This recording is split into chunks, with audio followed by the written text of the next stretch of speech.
పెళ్లికి తెల్లవారుజామున బయలుదేరింది ఊరేగింపు. ఎక్కడి నుంచి? కైలాస పర్వతం దగ్గర నుంచి వస్తున్నారు. గవాక్షంలో నిలబడింది మేనకాదేవి నారదుడితో కలిసి.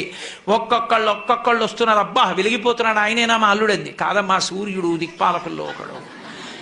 ఆ వెనక వస్తున్నాడు. ఎవరో బాబాయ్ నల్లగా ఉన్నాడు దున్నపోత మీద, ఆయన ఎవరా? మీ అల్లుడు కాదు, బెంగపెట్టుకోకు, యమధర్మరాజు గారు. ఆ వెనకాతలు అబ్బా చల్లగా ఎంత బాగున్నాడో, ఎవరు? చంద్రుడు, మీ అల్లుడు కాడు.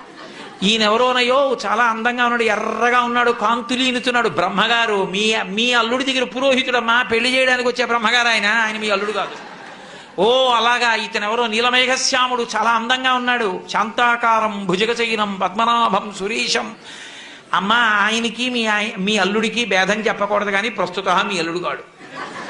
ఆయన వెళ్ళిపోయాడు. ప్రదోష వేళ అయిపోయింది, రాడు. వెడుతూనే ఉంది ఊరేగింపు. వస్తున్నారు మగపెళ్లివారు. అలా ఆఖరికి ఒక ఆయన వచ్చాడు. చుట్టూ భూతప్రేత పిశాచాలున్నాయి, ప్రమదగణాలున్నాయి, మధ్యలో దిగంబరంగా తాండవం చేస్తూ వస్తున్నాడు. అడగలేదు మేనకాదేవి ఆయన అల్లుడు అని. నారదుడే చెప్పాడు, ఆయనే మీ అల్లుడమ్మా అని మెట్లు దిగి వెళ్ళిపోయాడు.